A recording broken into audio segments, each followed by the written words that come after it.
Sir sir sir మీరు నేరస్తుల్ని ఎలా పట్టుకోగలిగారు? Sir చెప్పండి సార్ ఏం జరిగింది సార్? సార్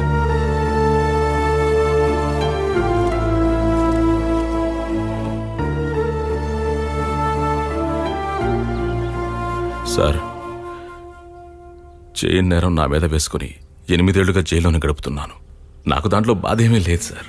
ఎందుకంటే నా ప్రాణానికి ప్రాణంగా ప్రేమించిన అంజలిని నేనే గట్టిగా కొట్టాను. అదీ కాకుండా మూర్ఛవ్యాధి ఉన్నతను బావిలో పడేసరికి తను నేను కాపాడుకోలేకపోయాను. కానీ అవేవి నేను కోర్టులో చెప్పలేదు సార్.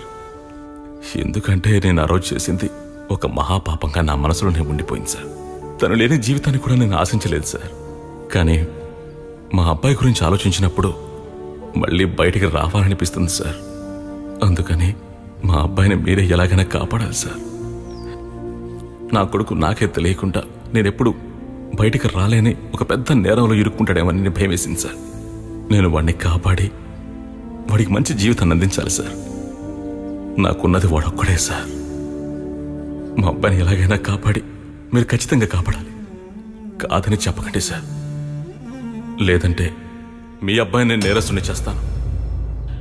నా కొడుకుని మీరు నేరస్తుని చేస్తే మీ కొడుకుని నేను నేరస్తుని చేస్తాను. మీకు ఇష్టం ఉంటేనే చెయ్యండి. కానీ మా అబ్బాయికి నేను వ్యతిరేకంగా సాక్ష్యం చెప్పను. మా అబ్బాయి నాకెవరో తెలియదు, వాడిని ఇంతవరకు చూడలేదు. మీకు కావాల్సింది ఒక నేరస్తుడే అయితే నేను వస్తాను సార్. నేను ఆ నేరాన్ని మోస్తాను సార్.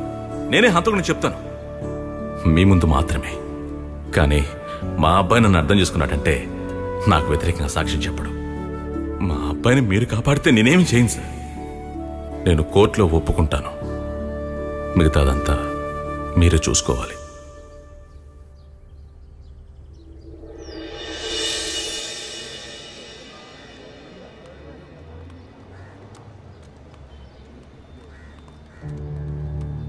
అలెక్స్, మాకు ఇప్పుడిప్పుడే నిజం తెలిసింది. మమ్మల్ని క్షమించు.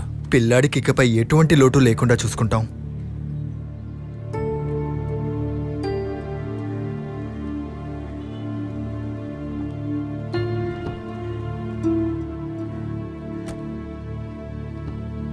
మావయ్య,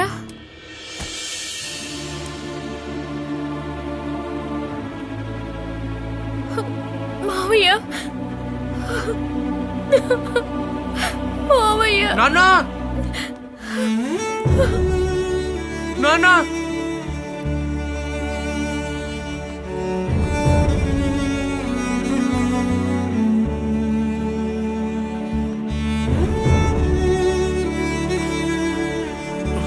నాన్న, నన్ను క్షమించండి నాన్న.